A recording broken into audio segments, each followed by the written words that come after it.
الحمد لله نحمده ونستعينه ونستغفره ونؤمن به ونتوكل عليه ونعوذ بالله من شرور أنفسنا ومن سيئات أعمالنا من يهده الله فلا مضل له ومن يضلل فلا هادي له وأشهد أن لا إله إلا الله وحده لا شريك له وأشهد أن محمدا عبده ورسوله الذي أرسله بالحق بشيرا ونذيرا وداعيا إلى الله بإذنه وسراجا منيرا فقد قال الله تعالى في كلامه المجيد والفرقان الحميد أعوذ بالله من الشيطان الرجيم إن الله لا يغير ما بقوم حتى يغير ما بأنفسهم القرآن মহাবৈজ্ঞানিক আল্লাহ তুমি সৃষ্টি করেছ মোরে লক্ষ শুকর জানাই তাই আমি বারে বারে চন্দ্র সূর্য ঘুরছে সদা চন্দ্র সূর্য ঘুরছে সদা দেবানিশি ভোর গ্রহ তারাই শোভা দেখে আকাশ মাথার পর হাত পা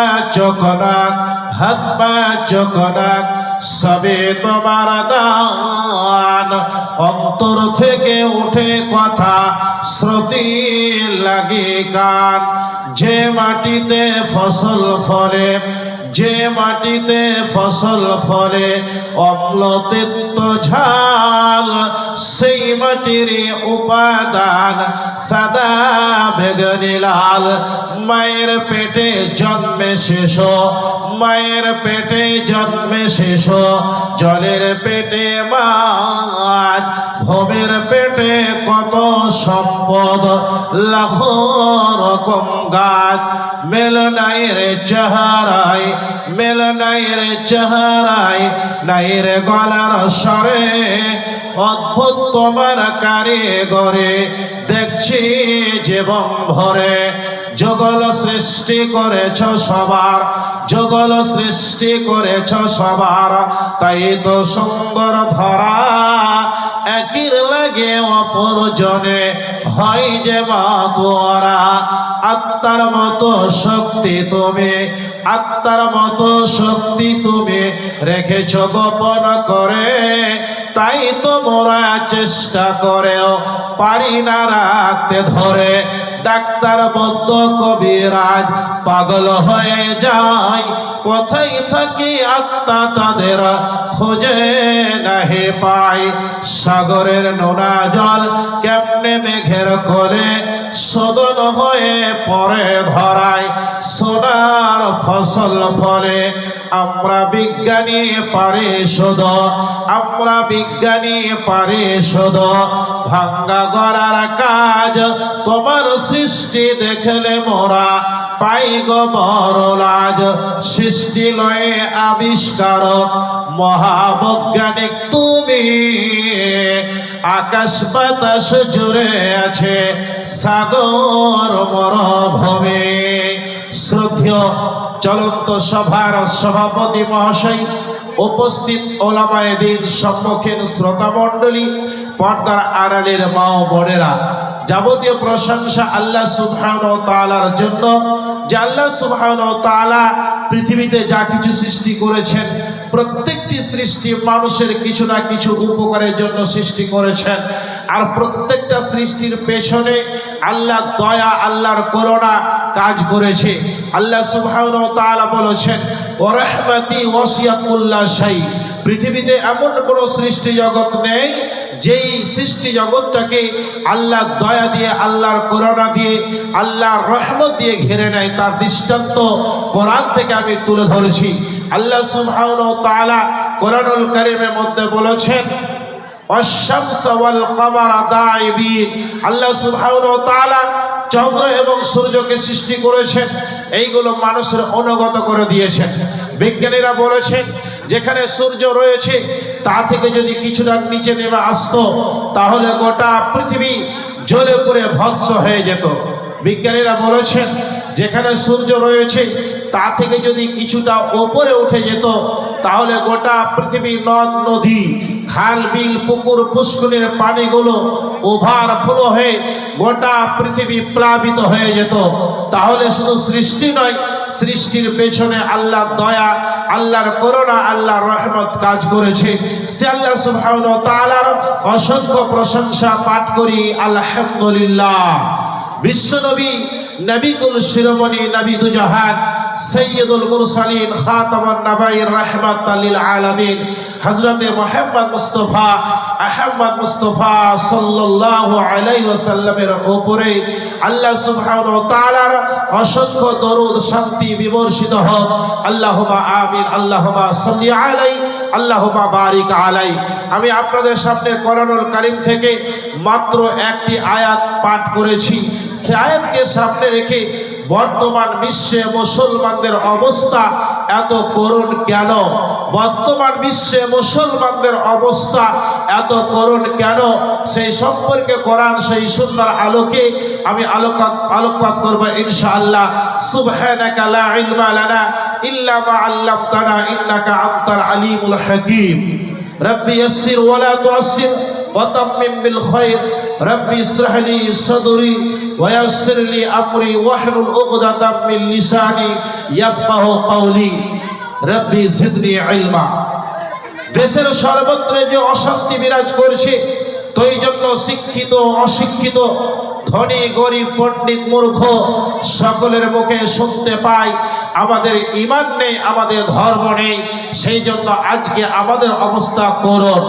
মুসলমানদের অবস্থা করুণ হবার কারণ কি তার আগে আমি বলতে চাই, যে জাতি মাত্র কয়েকটি বছরের মধ্যে পৃথিবীর বুকে এক অত্যন্ত আদর্শ রাষ্ট্রের ভিত্তি স্থাপন করতে সক্ষম হয়েছিল, যে জাতি আদর্শবাদ, শিক্ষা, সভ্যতায় আরো ভূমি হতে বিকীর্ণ হয়ে সারা পৃথিবীকে উদ্ভাসিত করেছিল, সেই জাতির মধ্যে একেবারে এত করুণ অবস্থা ছিল না। আজকে মুসলমানদের অবস্থা করুণ কেন? এই প্রশ্নের উত্তর দিয়েছেন মহান পাক রব্বুল আলামিন পবিত্র কালামুল, পবিত্র কোরআনে মুহাম্মদ সাল্লাল্লাহু আলাইহি সাল্লাম দিয়েছেন হাদিসের মাঝে, ইতিহাসিকগণ দিয়েছেন ইতিহাসের পাতায়। আল্লাহ সুবহানাহু ওয়া তাআলা কোরআনুল কারীমের মধ্যে বলেছেন ইন্নাল্লাহা ইয়ামুরু বিল আদলি ওয়াল ইহসান। আল্লাহ সুবহানাহু ওয়া তাআলা বলেন নিশ্চয় আমার হুকুম হচ্ছে তোমরা যখন বিচার করবে, তোমরা যখন ফয়সালা করবে, তখন তোমরা ন্যায় বিচার করবে, ন্যায় ফয়সালা করবে। আজ বর্তমান পরিস্থিতিতে যখন কোনো বিচারক বিচার করতে বসে দেখে এটা নিজের পার্টির লোক, এটা নিজের বংশের লোক, এটা নিজের রিলেটিভ, সেই দিকে রায় দেওয়া হয়। কোরআন সেই সুন্দর আলোকে রায় দেওয়া হয় না। আল্লাহ সুবহানাহু ওয়া তাআলা কোরআনুল কারীমের মধ্যে বলেছেন ওয়ামান লাম ইয়াহকুম বিমা আনজালাল্লাহু ফাউলাইকা হুমুল কাফিরুন। আল্লাহ সুবহানাহু ওয়া তাআলা বলেছেন আমার হুকুম অনুযায়ী, আমার বিধান অনুযায়ী যদি বিচার না হয় তাহলে তারা হচ্ছে কাফির। যারা আমার বিধান অনুযায়ী বিচার করবে না তারা হচ্ছে ফাসিক, তারা হচ্ছে জালিম। তাহলে বলুন আমাদের বর্তমান পরিস্থিতিতে আমরা বিচার করি, বিচার সঠিক করি না। আমাদের বিচার করতে হবে নবী করিম সাল্লাল্লাহু আলাইহি ওয়াসাল্লামের মতো। নবী করিম সাল্লাল্লাহু আলাইহি ওয়াসাল্লাম কিভাবে বিচার করে শুনুন। মাখজুমী গোত্রে একজন সম্ভ্রান্ত বংশের মহিলা চুরি করেছিল। চুরি করার পরে যখন আস্তে আস্তে জানাজানি হয়ে গেল, তখন তাদের মধ্যে আলোচনা হতে আরম্ভ হয়ে গেল। আল্লাহর নবীকে বলতে হবে ওগো আল্লাহর নবী, ইনি হচ্ছেন একজন সম্ভ্রান্ত বংশের মহিলা, আল্লাহর নবী গো, আপনি যদি আল্লাহর বিধান অনুযায়ী যদি বিচার করেন, মেয়েটির হাত কাটা যাবে। আর যদি মেয়েটির হাত কাটা যায়, লোকেরা সবাই জেনে যাবে এই মেয়েটা চুরি করার দায়ে তার হাত কাটা হয়েছে।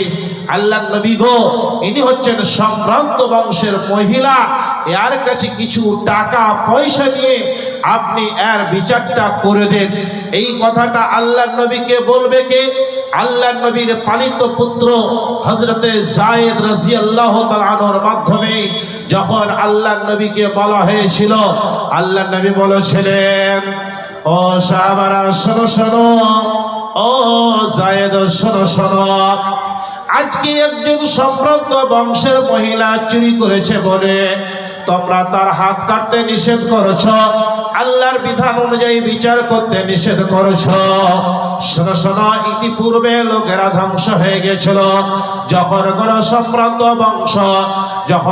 সম্ভ্রান্ত বংশের ধনী বংশের কেউ চুরি করত, অন্যায় করত, তখন তাকে ছেড়ে দেওয়া হতো।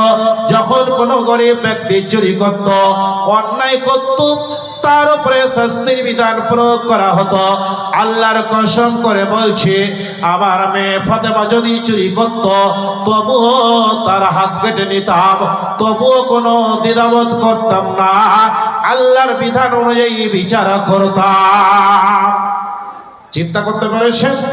আল্লাহ নবী বলছেন, একজন গরিবের জন্য যা রায় হবে, একজন ধনীর জন্য তাই রায় হবে। অতএব আজকে আমার মেয়ে ফাতেমা যদি চুরি করত, তবুও তার হাত কাটা যেত, তবুও কোনো দ্বিধাবোধ করতাম না। এই হলো আল্লাহর নবীর বিচার। আমাদের বিচার করতে হবে সেই মুঘল সম্রাট জাহাঙ্গীর বাদশার মতো। মুঘল সম্রাট জাহাঙ্গীর বাদশাহ কিভাবে বিচার করছেন শুনুন। মুঘল সম্রাট আকবর জাদা বাদশাহ জাহাঙ্গীর লোভে ছিল খ্যাতি তামাম ভারতের, নাই বিচারক বীর। এবাদশারা পিরোসি বেগম রূপসী নূরজাহান, সম্রাট তারে বাসিতেন ভালো, দিয়ে অর্ধেক প্রাণ। বেগম মহলে প্রাসাদিকালে একদিন প্রাতকালে বাদশা সুখীর কহিল, হতে তীর ধনুক তোলে, আজি পরীক্ষা হবে আমার কেমন তীরন্দাজ। যমুনার বুকে গর্ধব দেখে তাহাকে বাঁধিব আজ। এই বলে সে ছাড়িলেন তীর যমুনার অভিমুখে, নিশানার ভুলি বিধিল সে তীর নীরব ধবার বুকে। হতভাগিনী ধোপার গৃহিণী মেত স্বামী লয়ে কাঁদে, দরবারে এসে বাদশা সকাশে কাঁদিয়া বিচার মাগে। আমার রাজ্যে মানুষ হত্যা, কেমন সে হত্যাচারী, নির্ভীক চিত্রে বল তার নাম, কেসে হত্যাকারী। নূরজাহানের নাম কহিতে ধোপার গৃহিণী ডরে, দ্বন্দ্ব কি হবে বাদশা পিয়ার এইভাবে অন্তরে। বাদশার স্ত্রী নূরজাহান একটা তীর ধনুক নিয়ে একটা শিকারীকে লক্ষ্য করে ছুড়লো, আর সে তীরটা বেঁকে গিয়ে একটা ধোবাকে লেগে গেছিল, আর ধোবা সঙ্গে সঙ্গে মারা গেছিল। ধোবার স্ত্রী বাদশা দরবারে এসে আপিল করবেন, অভিযোগ করবেন, কিন্তু মনের মধ্যে সাহস করতে পারছেন না। যদি বলি আপনার স্ত্রী নূরজাহান আমার স্বামীকে হত্যা করেছে, তাহলে হতে পারে আমি যেহেতু গরিব, আমি যেহেতু অসহায়, আমি যেহেতু একটা ধোবার সামান্যতম স্ত্রী, হতে পারে আমার ওপরে শাস্তির বিধান প্রয়োগ হবে। আজকে যদি কোনো এমএলএ, কোনো এমপি, কোনো মন্ত্রী, গ্রামের বিশিষ্ট ব্যক্তি বা গ্রামের আপনার সম্ভ্রান্ত ব্যক্তি, গ্রামের ধনী ব্যক্তি, তার ছেলে বা তার মেয়ে কোনো গরিব ব্যক্তির উপরে অন্যায় করেছে, আপনার কি বলে? এই গরিব ব্যক্তি যদি এসে বলে আপনার মেয়ে, আপনার ছেলে আমার উপরে অন্যায় করেছে, আমার উপরে এই কি বলে অন্যায় করেছে, আপনি বিচারটা করে দেন। বিচারটা কেমন হবে? যে ব্যক্তি আপিল করবে, যে ব্যক্তি অভিযোগ করবে, সে যদি অসহায় হয়, গরিব হয়, তাহলে তার উপরে শাস্তির বিধান প্রয়োগ হয়ে যাবে। তাই অনুরূপ এই আপনার ধোবার স্ত্রী মনে মনে চিন্তা করেছেন, যদি বলি বাদশা মহাশয় আপনার স্ত্রী নূরজাহান আমার স্বামীকে হত্যা করেছে, তাহলে হতে পারে আমার উপরে শাস্তির বিধান প্রয়োগ হয়ে যাবে। তাই বাদশার সামনে নূরজাহানের নাম বলতে সাহস পাচ্ছেন না। এমত অবস্থায় বাদশা মহাশয় বলছেন, ও ধোবার স্ত্রী, তুমি আপিল করো, অভিযোগ করো তোমার স্বামীকে কে হত্যা করেছে। তখন নূরজাহানের নাম কহিতে ধোপার গৃহিণীর ডরে দ্বন্দ্ব কি হবে বাদশা পিয়ারা এইভাবে অন্তরে অবশেষে হয়ে নিরভয় হত্যাকারীর নাম আমার স্বামীকে হত্যা করেছে বেগম নূরজাহান। বাদশা শুনিয়া উঠে চমকিয়া হাই কি সর্বনাশ, বাদশা পিয়ার প্রতি হত্যার অপরাধ, প্রতি হত্যার সুবিচার মাঘে নিরবধবার বাধি দর্শক সবে আগ্রহ জাগে কেমন সে বিচার হবে। নেই বিচারক নিজের বেগমে আজ কি দ্বন্দ্ব দেবে। অভিযোগ শুনে মহান বাদশা বিচার আসন ছেড়ে আদেশ দিলেন প্রাণদণ্ডের গরু গম্ভীর স্বরে। নূরজাহানের তীর ছোড়া আজ হতে পারে তার স্বাদ, শ্রমিক তীরে প্রাণবোধ করা নিশ্চয়ই অপরাধ। বাদশা মহাশয়ের কাছে যখন আপিল হয়ে গেল, অভিযোগ হয়ে গেল যে আপনার স্ত্রী নূরজাহান আমার স্বামীকে হত্যা করেছে, এই হত্যাটা কিন্তু ইচ্ছাকৃত হয়নি, অনিচ্ছাকৃত হত্যা হয়েছে। যদিও অনিচ্ছাকৃত হত্যা, বাদশা তিনি বলছেন আমি আল্লাহর বিধান অনুযায়ী বিচার করব। ইচ্ছাকৃত যদি কোনো মানুষকে হত্যা করে তাহলে হত্যার বদলে হত্যা, কিন্তু এইটা কিন্তু ইচ্ছাকৃত হত্যা হয়নি। তারপরেও তিনি বলছেন আমি আল্লাহর বিধান অনুযায়ী বিচার করব। এবার বাদশা মহাশয়কে দর্শকরা বলছেন, দর্শক সবে অনুরোধ করে একে তব অভিলয় লক্ষ মুদ্রা ধোপানিকে দিয়ে এই দ্বন্দ্ব কর ক্রয়। সম্রাট কোন প্রাণের বদলা অর্থদ্বন্দ্ব নহি, আল কোরআনের বজ্র ঘোষণা হবে না কোনোদিন হয়। মুসলিম আমি বাদ্য পালনে খোদার সংবিধান, আমির গরিব ভেদ নাই হেথা বিচারে সবাই সমান। বাদশা মহাশয়কে দর্শকরা বলছেন সামান্য একটা ধোবা হত্যা হয়ে গেছে, আপনি কিছু টাকা পয়সার বিনিময়ে এই দ্বন্দ্বটা আপনি ক্রয় করে নেন।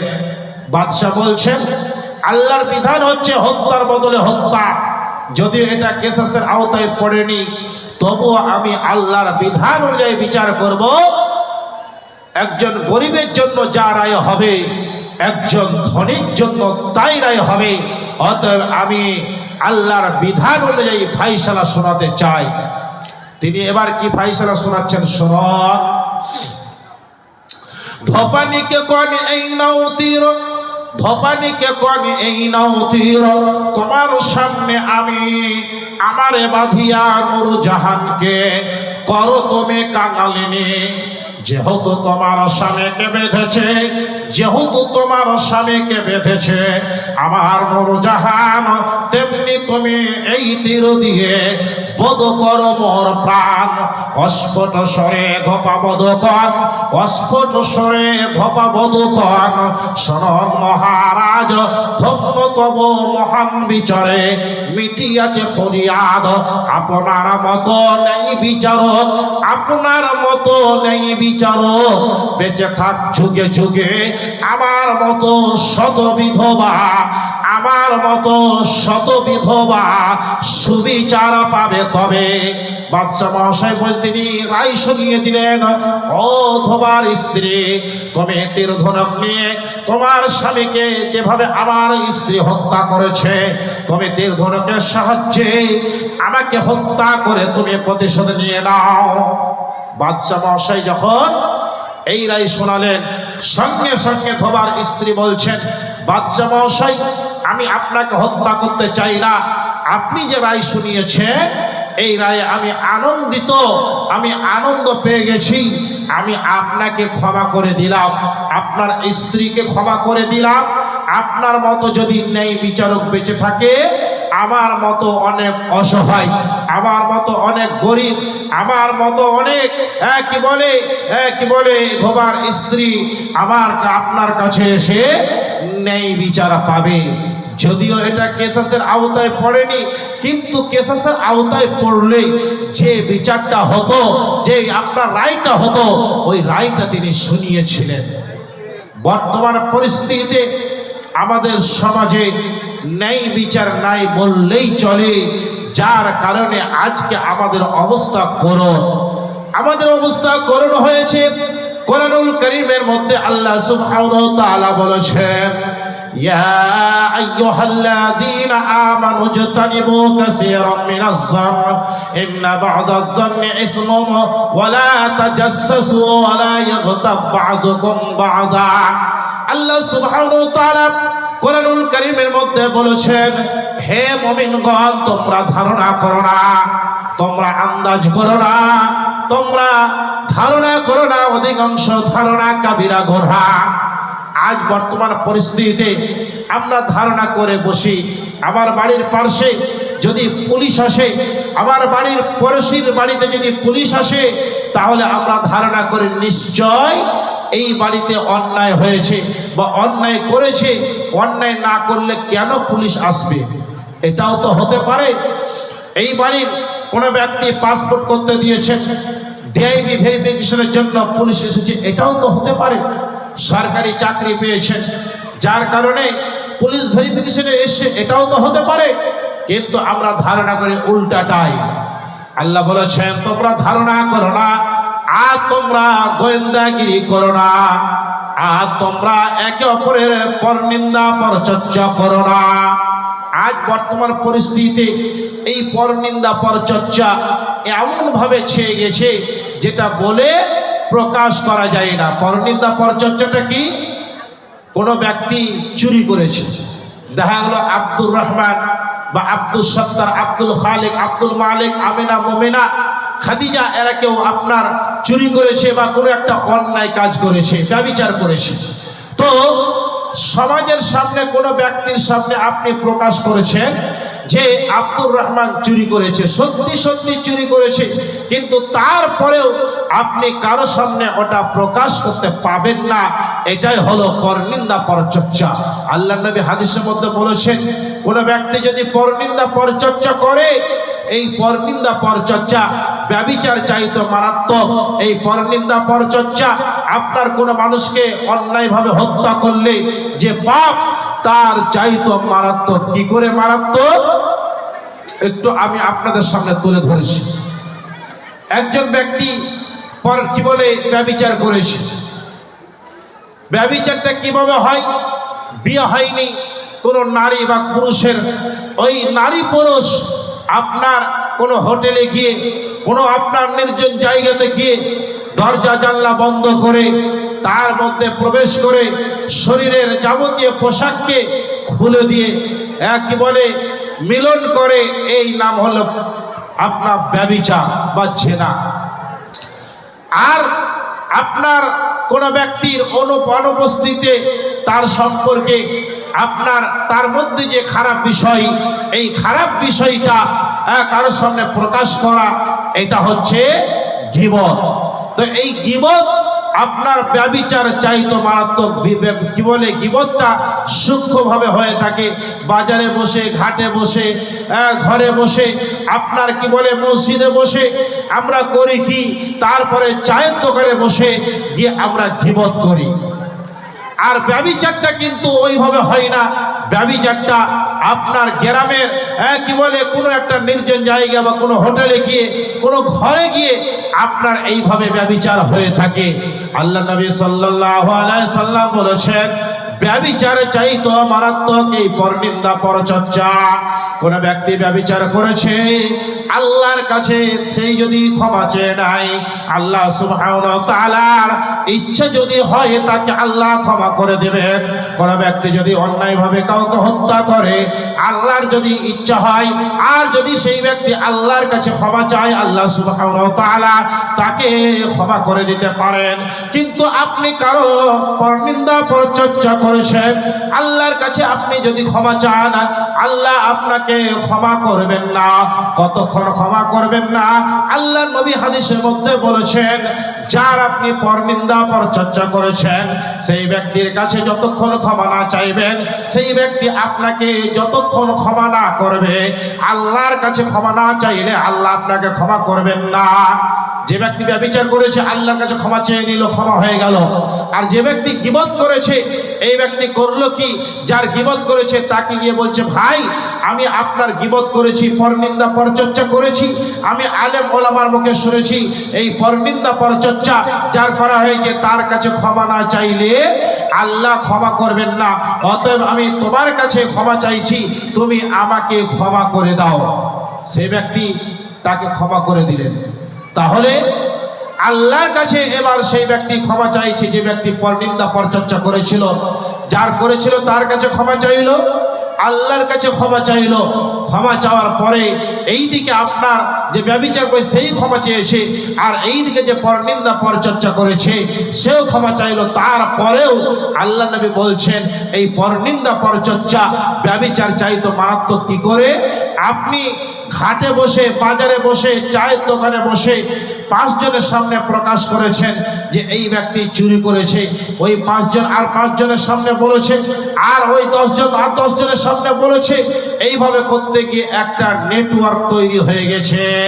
ওই নেটওয়ার্ক তৈরি হওয়ার কারণে আল্লাহর নবী হাদিসের মধ্যে বলেছেন, কিয়ামতের দিন একটা পাপের বোঝা আপনার উপরে চাপানো হবে। আজ বর্তমান পরিস্থিতিতে আমাদের সমাজে পরনিন্দা পরচর্চা, আমাদের সমাজে আপনার গোয়েন্দাগিরি করা, আমাদের সমাজে আন্দাজ করা, ধারণা করা আমাদের মধ্যে রয়েছে। আল্লাহ নবী সাল্লাল্লাহু আলাইহি সাল্লাম বলেছেন যে, বলুন আজকে আমাদের অবস্থা করুন হবে না কেন? আল্লাহ পাক রব্বুল আলামিন কোরআনুল কারীমের মধ্যে আরো বলেছেন, কুল ইন কুনতুম তুহিব্বুনাল্লাহ ফাত্তাবিউনি। আল্লাহ নবী বলেছে, আল্লাহ বলেছেন, হে নবী আপনি বলুন, তোমরা যদি আল্লাহকে পেতে চাও, আল্লাহর সঙ্গে প্রেম প্রীতি মহব্বত ভালোবাসা রাখতে চাও, ফাত্তাবিউনি, তবে তোমরা নবীর ইত্তেবা করো, নবীকে তোমরা মহব্বত করো, নবীর ভালোবাসো। আল্লাহর নবীর ভালোবাসা সাহাবারা কি করে করেছিলেন, আর আজ বর্তমান পরিস্থিতিতে আল্লাহর নবীর মহব্বত ভালোবাসা কি করে করছি সেই দিকে একটু দৃষ্টি আকর্ষণ করছি। আল্লাহর নবীর যুগে একজন যার নাম ছিল আব্দুল উজ্জা, ছোট্ট অবস্থায় পিতা মারা গেছে, চাচার কাছে লালিত পালিত হয়েছে। চাচার কাছে লালিত পালিত হয়েছে। চাচা ঘর বাড়ি জমি জায়গা, উট বকরি ছাগল অনেক কিছু প্রদান করেছেন। একদিন চাচাকে ভাতিজা বলছেন, চাচা যান, আল্লাহর নবীর ও আল্লাহর উপরে আপনি ঈমান আনবেন না, নবীকে মহব্বত করবেন না? চাচা বলছেন, কখনই নয়। ভাতিজা বলছেন, চাচা যান, বছরের পর বছর অপেক্ষা করতেছিলাম, যেহেতু আমি আপনার অধীনে রয়েছি, সর্বপ্রথম আপনি ঈমান আনবেন, নবীকে মহব্বত করবেন, তারপরে আমি ঈমান আনব, নবীকে মহব্বত করব। যেহেতু আপনি ঘোষণা দিয়ে দিলেন আল্লাহর উপরে কখনো ঈমান আনবেন না, নবীকে মহব্বত করবেন না, আপনার উপস্থিতিতে সাক্ষ্য দিচ্ছে আশহাদু আল্লা ইলাহা ইল্লাল্লাহ। চাচা বলছে, এর পরিণাম তুমি জানো? তিনি বলছেন, না জানি না। বলছে, ঘর বাড়ি জমি জায়গা উট বকরি ছাগল যা কিছু দিয়েছি সমস্ত কিছু তোমাকে ছাড়তে হবে। ভাতিজা বলছেন, ঈমানের কারণে, আল্লাহর নবীর মহব্বতের কারণে ঘর বাড়ি জমি জায়গা উট বকরি ছাগল সমস্ত কিছু ছেড়ে দিলাম। চাচা বলছেন শুধু তাই নয়, পরনের লুঙ্গি জামা এটা আমার দেওয়ার টাকা, এটাও তোমাকে ছাড়তে হবে। ভাতিজা বলছেন ইমানের কারণে, আল্লাহ নবীর মহব্বতের কারণে এটাও ছাড়তে রাজি রয়েছি। সঙ্গে সঙ্গে তিনি উলঙ্গ হয়ে গেলেন। যুবক মানুষ উলঙ্গ অবস্থায় মায়ের কাছে গেছেন। মা নিজের ছেলে যুবককে দেখে, নিজের ছেলে যুবককে দেখে নিজের দুই হাত দিয়ে নিজের দুই চোখকে দেবে ধরে বলে, বাবা তোমার এই অবস্থা কেন? তিনি বলছেন, মা ঈমান আনার কারণে, আল্লাহ নবীকে মহব্বত করার কারণে ঘর বাড়ি জমি জায়গা ওর বকরি ছাগল সমস্ত কিছু ছাড়তে হয়েছে। শুধু তাই নয়, পরনের লুঙ্গি জামা সেটা আমাকে ছাড়তে হয়েছে। মা বলছে তুমি আমার কাছে কি চাও? তিনি বলছেন কিচ্ছু চাই না, সামান্য একটা বস্ত্র চাই, বস্ত্রটা পরিধান করে বিশ্বনবী জনাবে মুহাম্মদ মুস্তাফা সাল্লাল্লাহু আলাইহি ওয়াসাল্লামের কাছে যেতে পারি। মায়ের কাছে একটা পুরানা কম্বল ছিল, কম্বলটা দিয়ে দেওয়া হলো। অর্ধেকটা ছেড়ে কোনো রকম পরিধান করলেন, অর্ধেকটা গায়ে দিয়ে মক্কা থেকে মদিনা 475 কিলোমিটার অতি কষ্ট করে পায়ে হেঁটে মসজিদের নববীর দরজাতে বসা, উস্কো খুস্কো চুল, ক্ষুধার্ত চেহারা, আল্লাহ নবীর নজর পড়ে গেল। আল্লাহ নবী উঠে গিয়ে বলছে, বাবা তোমার এই অবস্থা কেন, আর তোমার নাম কি? তিনি বলছেন, আল্লাহ নবী গো আমার নাম হচ্ছে আব্দুল উজ্জা। আল্লাহ নবী গো ঈমান আনার কারণে ঘর বাড়ি জমি জায়গা ওট বকরি ছাগল এমনকি পরনের লুঙ্গি জামা সমস্ত কিছু আমাকে হারাতে হয়েছে। আপনাকে মহব্বত করার কারণে, আল্লাহর উপরে ঈমান আনার কারণে। আল্লাহ নবী সাল্লাল্লাহু আলাইহি সাল্লাম বললেন, তোমার নাম আজ থেকে আব্দুল উজ্জা নয়, তোমার নাম হচ্ছে আব্দুল্লাহ। আল্লাহর কাছে দুটি নাম বেশি প্রিয়, একটা হচ্ছে আব্দুল্লাহ, একটা হচ্ছে আব্দুর রহমান। আল্লাহ নবী সাল্লাল্লাহু আলাইহি সাল্লামকে আব্দুল্লাহকে আল্লাহ নবী করলেন কি, আসহাবে সুফফাদের মধ্যে বসতে দিলেন আর বললেন, সাহাবারা তোমরা সবাই কোরআন শিক্ষা দেবে।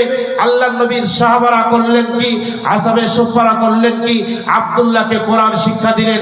আব্দুল্লাহ কোরআন শিক্ষা করার পরে জোরে জোরে কোরআন তেলাওয়াত করে সাহাবারা বিরক্ত হয়ে, আসহাবে সুফফারা বিরক্ত হয়ে আল্লাহ নবীর কাছে অভিযোগ করে দিল। আল্লাহ নবী সাল্লাল্লাহু আলাইহি সাল্লাম বলছেন, সাহাবারা তোমরা করো কি, আব্দুল্লাহকে বেশি করে চিল্লাতে দাও, তার ঈমান বড় কষ্টের হয়েছে, ঈমান বড় দাবির হয়েছে। ঈমান আনতে গিয়ে ঘর বাড়ি জমি জায়গা উট বকরি ছাগল সমস্ত কিছু হারাতে হয়েছে। শুধু তাই নয়, পরনের লুঙ্গি জামা সেটাও তাকে হারাতে হয়েছে। আল্লাহ নবী সাল্লাল্লাহু আলাইহি সাল্লাম এর কয়েকদিন পরে যুদ্ধে তামামা বেজে গেল। আল্লাহ নবী সাহাবাদেরকে বলছেন, ও সাহাবারা তোমরা আল্লাহর নাম কি বলে এই যুদ্ধের জন্য তোমরা সবাই দান করো। পুরুষ সাহাবারা দান করতে আরম্ভ করে দিলেন, মহিলা সাহাবারা দান করতে আরম্ভ করে দিলেন। মহিলারা কানের দোল, নাকের ফল, গলার হার দান করতে আরম্ভ করে দিয়েছেন। আল্লাহ নবী বলছেন, ও সাহাবারা আমি আমার প্রিয় আবু বকরকে দেখতে পাচ্ছি না কেন? হযরতে আবু বকর রাদিয়াল্লাহু তাআলা আনহু পিলারে আড়ালে দাঁড়ানো ছিলেন, সম্মুখে আসলেন, চোখে জল, হাতে একটা সামান্য থলি আল্লাহ নবীর হাতে দিলেন। আল্লাহ নবী দেখছেন হযরতে আবু বকর রাদিয়াল্লাহু তাআলা আনহু কেঁদে জার জার হয়ে যাচ্ছেন। আল্লাহ নবী বলছেন, সাহাবারা শোনো শোনো, আজকে তোমরা যারা দান করেছো তোমাদের দানের তুলনায় আবু বকরের দান আল্লাহর কাছে বেশি মূল্য হয়েছে। সাহাবাদের মনের মধ্যে প্রশ্ন জেগে গেল, আমরা এত দিলাম এত দিলাম, আবু বকর রাদিয়াল্লাহু তাআলা আনহু সামান্য কিছু দিলেন, তারপরেও আবু বকরের দান আল্লাহর কাছে বেশি মূল্য হলো কি করে?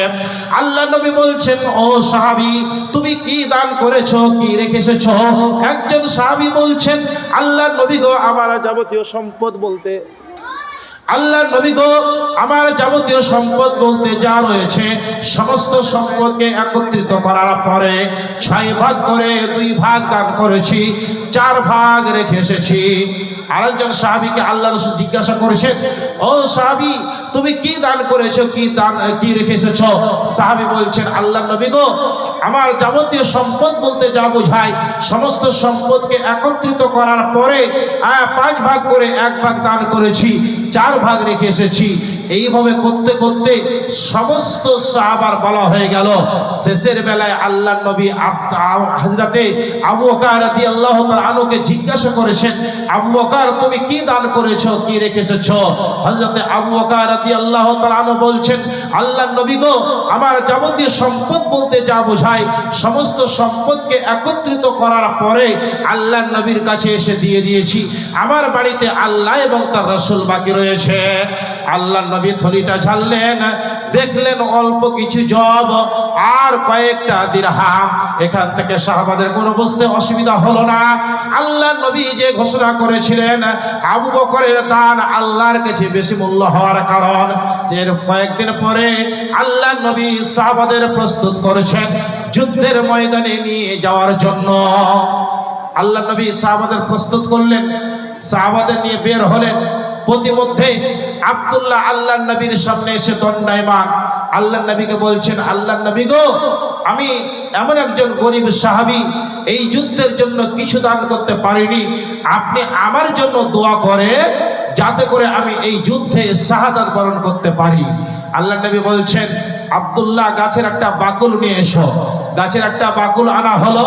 আল্লাহর নবী নিজ হাতে আব্দুল্লাহর হাতে বেঁধে দিয়ে বলছেন, আল্লাহ গো, আমি আব্দুল্লাহর রক্ত কাফেরদের জন্য হারাম করে দিলাম।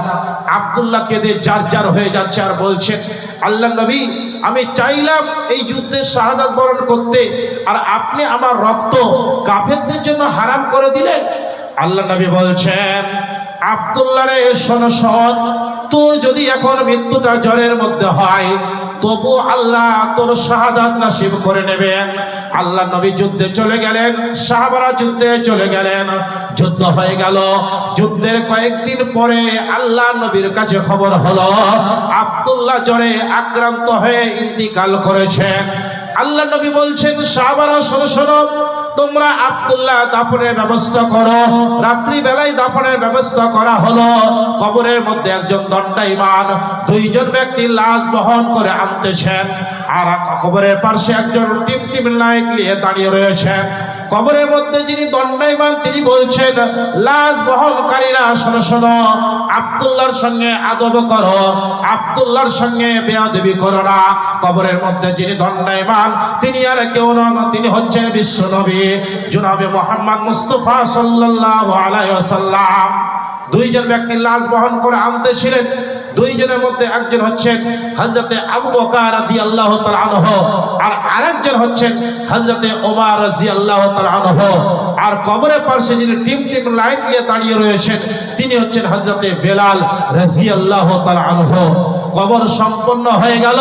আল্লাহর নবী কবরের উপর হাত রেখে বলছেন, আল্লাহ গো, সন্ধ্যা পর্যন্ত আমি আব্দুল্লাহর উপরে সন্তুষ্ট ছিলাম, তুমি আব্দুল্লাহর উপরে সন্তুষ্ট হয়ে যাও। আর কবরে একটু দূরে দাঁড়িয়েছিলেন হযরতে আব্দুল্লাহ ইবনে মাসউদ রাদিয়াল্লাহু তাআলা আনহু। তিনি চিৎকার মেরে বললেন, আজকে যদি এই কবরে আব্দুল্লাহ লাশটা না হয়ে আমার যদি লাশটা হতো, আমার ভাগ্যটা খুলে যেত। এই হলো মহাব্বতে রাসূল, আল্লাহর আনুগত্য। আর একটা হাদিস আমি আপনাদের সামনে তুলে ধরছি। আরেকটা হাদিস আমি আপনাদের সামনে তুলে ধরেছি। আল্লাহ নবী সাল্লাল্লাহু আলাইহি সাল্লাম কে সাহাবারা কিভাবে মহব্বত করেছিলেন, ভালোবাসা করেছিলেন, তার একটা দৃষ্টান্ত আমি আপনাদের সামনে তুলে ধরেছি। আল্লাহ নবী সাল্লাল্লাহু আলাইহি সাল্লাম একদিন মসজিদে নববীর মধ্যে বসে সাহাবাদের সঙ্গে আলোচনা করেছেন। এই আলোচনা এমন পর্যায়ে পৌঁছে গেছে যেই সমস্ত সাহাবাদের বিয়ে হয়নি তারা আল্লাহ নবীকে বলছেন, আল্লাহ নবী গো, আমরা জীবনে বিবাহ করব না। আল্লাহ নবী বলছেন, সাহাবারা শোনো শোনো, তোমাদের যাদের সামর্থ্য রয়েছে যদি তোমরা বিবাহ না করো আমার উম্মতের মধ্যে তোমরা গণ্য হবে না। আল্লাহ নবীর সাহাবীরা শোনার পরে সেই সাহাবাদের মধ্যে যাদের ভরণ পোষণের সামর্থ্য ছিল তারা বিয়ের প্রস্তুতি নিতে আরম্ভ করে দিলেন। সেই সাহাবাদের মধ্যে একজন যার নাম হযরতে হানজালা রাদিয়াল্লাহু তাআলা আনহু, তিনিও ছিলেন। বিবাহর দিন যখন ধার্য হয়ে গেল, ক্যালেন্ডার হাত ছাড়া কব না কহিল, কখন যখন আসিবে তার সেই সে সময় কবুল করিব আমি হে পিরসি তোমায়। হযরতে হানজালা রাদিয়াল্লাহু তাআলা আনহু এইভাবে করতে করতে বিয়ের দিন উপস্থিত হয়ে গেল। বিবাহ তাহার যখন পড়া হয়ে গেল, সূর্য অস্তমিত হবে ভাবনা তার হলো। কিভাবে বাসর ঘরে আশ্রয় লইব, কিভাবে মিলন বাণী তাহাকে জানাবো। বাসর ঘরেতে তারা যখন যাইল, হঠাৎ রাতের মধ্যে নবী ডাক দিল, ইসলাম দরদি যারা আছো মদিনাতে, জলদি করে ছুটে এসো ইসলাম বাঁচাতে। মদিনাকে ঘিরে ফেলিয়াছে কাফেরেরা, উচিত হবে না কারো খানিক দেরি করা। এ কথা শুনিল যখন হানজালা বীর, ঘর পানে গিয়া নিল হতে তোর বের। অর্ধাঙ্গিনী বলে স্বামী কি হলো হঠাৎ, অর্ধাঙ্গিনী ছেড়ে দিয়ে তলোয়ারে হাত। বলিল সে প্রিয়তমা শোনো নেকে তুমি, ডাকু দিয়েছেন নবী কি করিব আমি। অর্ধাঙ্গিনী বলে স্বামী করি যে বিনতি, বাকি আছে অনেক কথা ও গো প্রাণপতি। বহুদিনের কথা আমি রেখেছি গোপনে, বলতে পারিনি কথাগুলো লজ্জার কারণে। জি ঠিক আছে। তো হযরতে হানজালা রাদিয়াল্লাহু তাআলা আনহুর স্ত্রী বলছেন, ওরে আমার প্রিয়তমা, দয়া করে আপনি একটা রাত থেকে যান, জীবনের যাবতীয় কথা আমি আপনাকে শোনাতে চাই। তারপরে আমি আল্লাহর নবীর ডাকে সাড়া দেবেন। হযরতে হানজালা রাদিয়াল্লাহু তাআলা আনহু বলছেন যে না, আল্লাহর নবীর ডাকে আমি সাড়া দিতে যাচ্ছি। স্ত্রী বলছেন, আপনি আমাকে অন্তর থেকে ভালোবাসেন না, এই ঘটনার পরিপ্রেক্ষিতে বুঝতে পারছি। হযরতে হানজালা রাদিয়াল্লাহু তাআলা বলছেন, হৃদয় চিরিয়া যদি দেখাবার হতো, দেখিয়ে দিতাম আমি ভালোবাসি কত। কিন্তু একটি কথা জানো, যাকে ভালোবাসি আল্লাহ রাসূল যেন তোমা হতে বেশে। ইহা বলে ছুটে গেল হানজালা বীর, যুদ্ধের ময়দানে গিয়া হইল হাজির। কত ভালোবাসা ছিল রাসূলের প্রতি, ইহা হতে বুঝে নেবে মুসলমান জাতি। হযরতে হানজালা রাদিয়াল্লাহু তাআলা বলছেন, ওরে আমার প্রিয়তমা, আমি তোমাকে কতটা মহব্বত করি, ভালোবাসি। আমার হৃদয়টা যদি চিরে দেখানো হতো, আমার হৃদয়টা তোমাকে চিরে দেখিয়ে দিতাম। কিন্তু জেনে রেখো, তোমার চাইতে বেশি আমি আল্লাহ এবং তার রাসূলকে বেশি ভালোবাসি। এই কথা বলে হযরতে হানজালা রাদিয়াল্লাহু তাআলা আনহু আল্লাহর নবীর ডাকে সাড়া দিয়ে একটা যুদ্ধ হয়েছিল। যুদ্ধের ময়দানে উপস্থিত হয়ে অনেক কাফেরকে জাহান্নামে পাঠিয়ে দিয়ে শেষে তিনি শাহাদাত বরণ করেছিলেন। এই হলো মহব্বতের আসল। আজকে নবীর মাদ্রাসার জন্য জলসা। আমি দেখতে চাই সর্বপ্রথম কি বলে 1000 টাকা আল্লাহর কোন বান্দা বা বান্দি আছেন, এই মাদ্রাসাতে আপনি অনুদান করবেন। আজকে আপনাদের জীবন দিতে বলছি না, আজকে আপনাদের সমস্ত অর্থ সম্পদ এই মাদ্রাসায় দিতে বলছি না। আল্লাহর নবীকে যদি মহব্বত করতে চান, যে সাহাবারা দেখেন নিজের জীবনকে আল্লাহর পথে উৎসর্গ করে তারা করেছিলেন কি বলে মহব্বত করেছিল। হযরতে কি বলে আব্দুল্লাহ, যার নাম ছিল আব্দুল উজ্জা, এই আব্দুল উজ্জা ঘর বাড়ি ঘর কি বলে এমনকি জমি জায়গা ঘর বাড়ি সমস্ত কিছু, এমনকি পরনের লুঙ্গি জামাও, সেটাও ইসলামের খাতিরে, আল্লাহর নবীর মহব্বতের খাতিরে, আল্লাহর আনুগত্যের খাতিরে দিয়ে দিয়েছিল। আজকে আমি আপনাদের কাছে 10 জন ব্যক্তির কাছে 1000 টাকা করে আবেদন করেছি। আল্লাহর কোন বান্দা বা বান্দি আছেন যে আল্লাহর নবীর এই মাদ্রাসাতে আপনি অনুদান করবেন, যেখানে কোরআন তেলাওয়াত করানো হয়, কোরআন মুখস্থ করানো হয়, হাদিস পড়ানো হয়। আল্লাহর নবী বলেছেন, খায়রুকুম মান তাআল্লামাল কুরআনা ওয়া আল্লামাহু। আল্লাহর নবী বলেছেন, তোমাদের মধ্যে সেই ব্যক্তি সর্বোত্তম যে ব্যক্তি নিজে কোরআন শিখে অপরকে শিক্ষা দেয়। আজকে এই নবীর মাদ্রাসাতে আপনাদেরকে আহ্বান করেছি, এই নবীর মাদ্রাসাতে কি বলে 2 খানা করে কোরআনের দাম 500 টাকা করে 1000 টাকা আল্লাহর এই নবীর মাদ্রাসাতে অনুদান করার জন্য আহ্বান করেছি।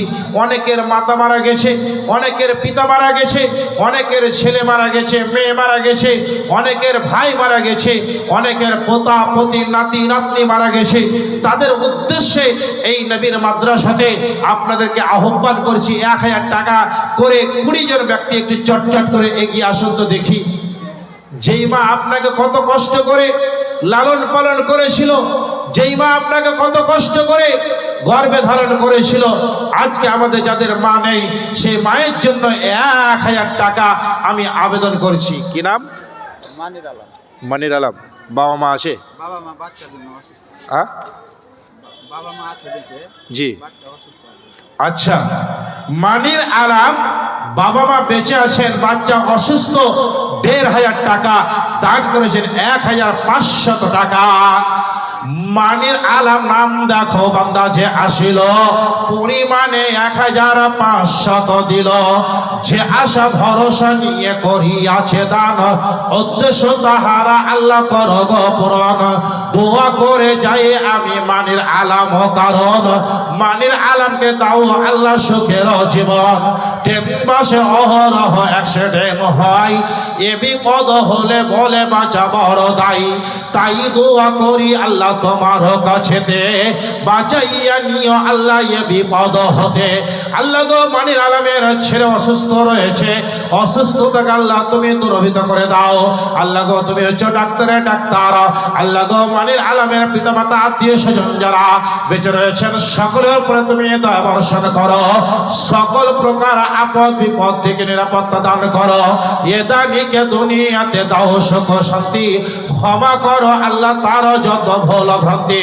কাতরে তোমার কাছে বলি বারবার, কাতরে তোমার কাছে বলি।